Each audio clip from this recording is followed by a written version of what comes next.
Dr. Sarah Chen pressed her palm against the medical bay's viewport, watching the swirling purple clouds of Vacros Prime below. 3 years ago, she had been a general practitioner in Seattle, treating common colds and prescribing antibiotics.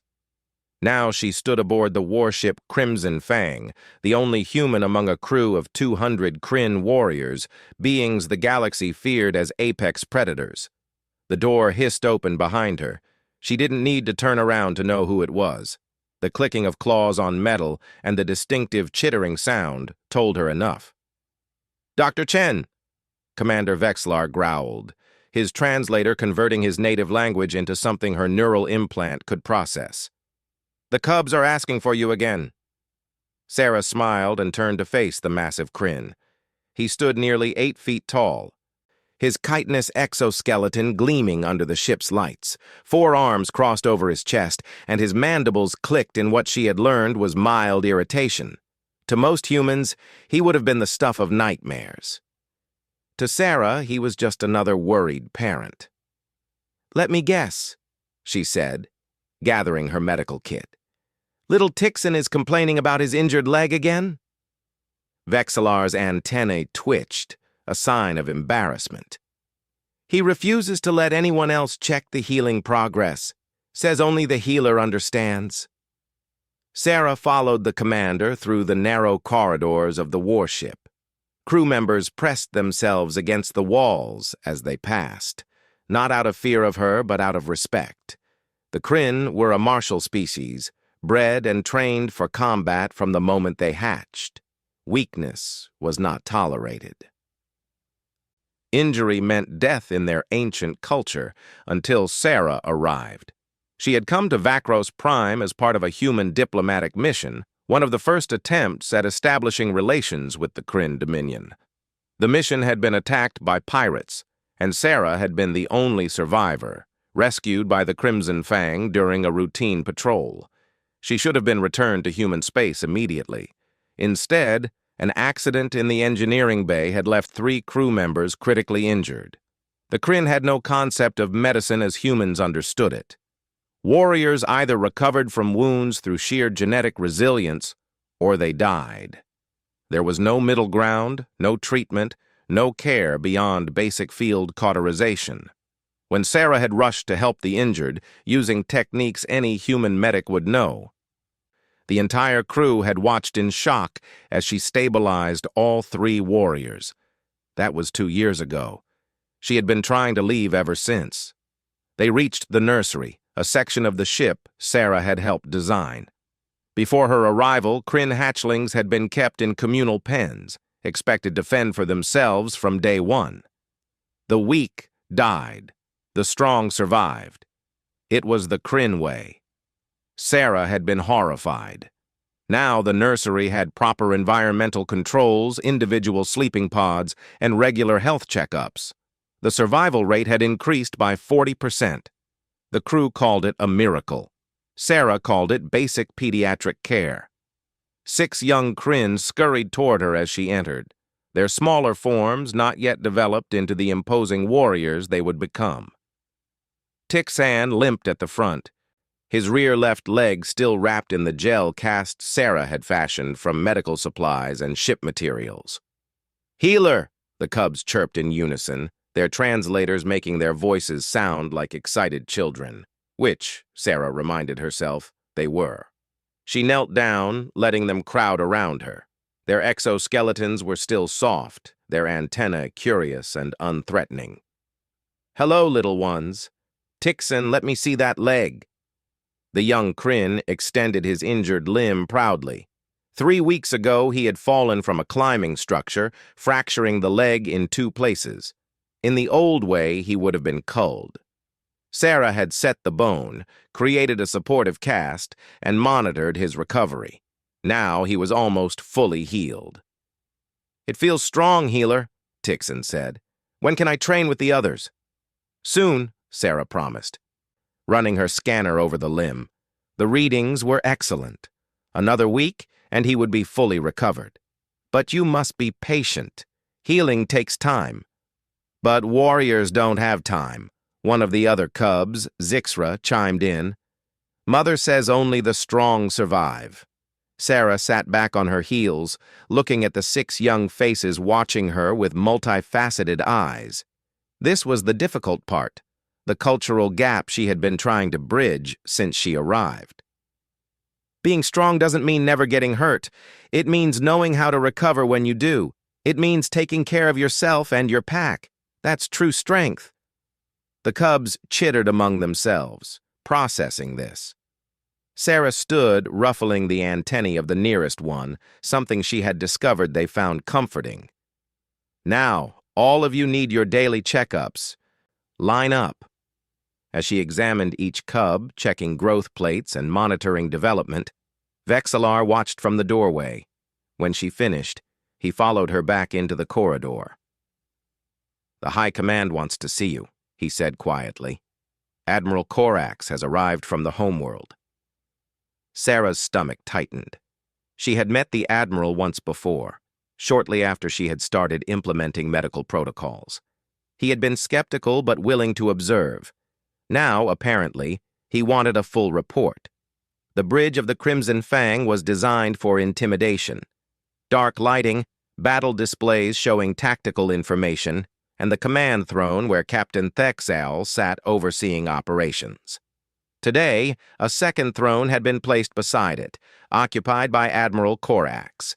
The Admiral was ancient by Kryn standards, his exoskeleton scarred from countless battles, one antenna broken and never properly healed.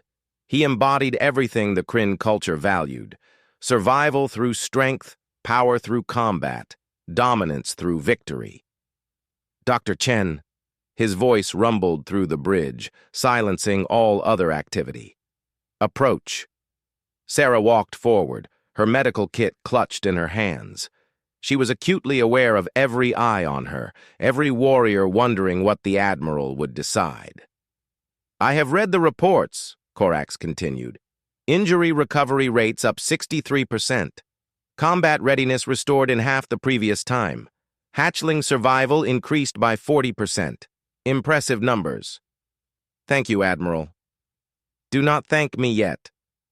He leaned forward, his mechanical eye whirring as it focused on her. "You have introduced weakness into our ranks. Warriors who should die now live. Hatchlings who would be culled now survive. You are making us soft." The bridge was silent. Sarah felt her heart pounding but kept her voice steady. "With respect, Admiral, I'm making you stronger." A ripple of shock went through the assembled warriors. No one contradicted an admiral. Corax's mandibles spread in what might have been a smile or a threat display. "Explain." Sarah took a breath. "The Kryn Dominion has been at war for 3 generations. Your population is declining because you lose warriors faster than you can replace them. Not because they're weak, but because you have no way to save the injured. A warrior who breaks a limb dies, even though the injury is survivable. A hatchling with a minor birth defect is culled, even though they could become a great fighter with proper treatment." She stepped closer, emboldened by her conviction. "I'm not making you soft. I'm preventing waste. Every warrior I save is a warrior who can fight again. Every hatchling I help is a future soldier. You call it weakness. I call it tactical efficiency." The Admiral stared at her for a long moment. Then he stood, his massive frame towering over her. "You speak with the certainty of a warrior." "I speak with the certainty of someone who has spent 2 years proving her methods work." Corax turned to Captain Thexal. "How many warriors has she saved?" 47, Admiral," the captain replied immediately. "Injuries that would have been fatal or career-ending, all returned to full duty." "And the cubs?" 23 hatchlings who would have been culled, all developing normally, many showing exceptional promise. The Admiral processed this. His antennae moving in complex patterns Sarah had learned indicated deep thought. Finally, he looked back at her. "The elite guard is being reformed. Our finest warriors, the ones who protect the High Council and lead our most critical missions. They suffer the highest casualty rates because we have no way to preserve our best. Sarah waited, sensing where this was going. They need a miracle worker, Korax said flatly. The council has reviewed your work. They want you assigned to the elite guard to travel with them, to ensure our greatest warriors survive to fight again. I'm not a miracle worker, Sarah said firmly. I'm a doctor. I use medicine and science, not miracles. The Cubs call you healer, Vexlar interjected from behind her. The crew calls you the miracle worker. What does it matter what title you claim? Sarah turned to face him, then looked back at the Admiral. It matters because miracles are unpredictable. Medicine is reliable. If you want me to help the elite guard, you need to understand that what I do isn't magic. It's knowledge, technique, and proper procedure. It can be taught. It should be taught. This seemed to surprise the Admiral even more than her earlier contradiction. You would teach others? That's the whole point, Sarah said, frustration creeping into her voice. I've been trying to train your medical staff for 2 years, but your culture sees it as beneath warriors. If you really want to improve survival rates, you need to change that attitude. You need medics, field hospitals, proper treatment protocols. We are warriors, the Admiral growled. We do not waste fighters on caring for the wounded. Then you'll keep losing wars, Sarah shot back. Everyone on the bridge froze. She had gone too far, but she was committed now. Your enemies don't have higher survival rates because they're stronger. They have them because they take care of their injured. Every warrior they save is one more fighter in the next battle. You're throwing away your greatest resource. The silence stretched on. Sarah wondered if she had just signed her own death warrant. The Kryn did not tolerate insubordination, and she had essentially called their entire military doctrine stupid. Then Korax began to laugh. It was a harsh, clicking sound that his translator rendered as genuine amusement. You have the spirit of a Kryn warrior. Dr. Chen, even if you have the body of a soft human. Very well, you will join the elite guard. You will save our best warriors, and you will train others to do the same. The High Council will not like it, but I will make them understand. Tactical efficiency, as you say. Relief flooded through Sarah, followed immediately by the weight of new responsibility. The elite guard, the most dangerous assignments in the Dominion. She would be in constant danger, treating the worst injuries in the worst conditions, but she would also be able to create real change. I accept, she said, on one condition. The Admiral's amusement faded. You dare make demands.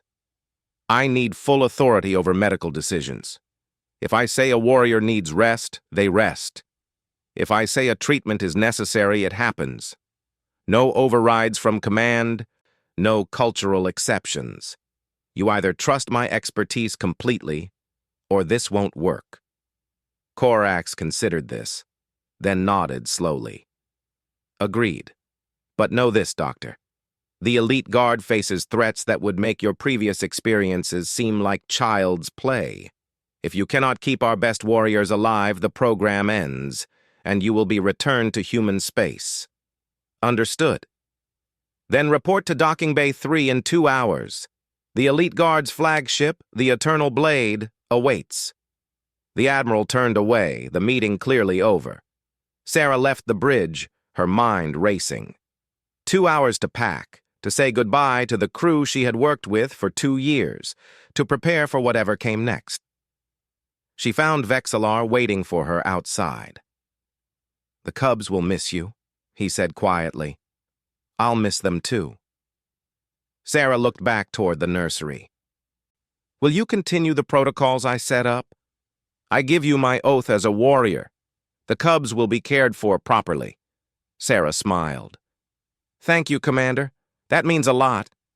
As she walked to her quarters to pack, she passed groups of warriors who nodded respectfully or clicked their mandibles in salute. 2 years ago, they had seen her as a curiosity, a weak human who had no place on a warship. Now they saw her as something else entirely. Not a miracle worker, not a healer, simply doctor.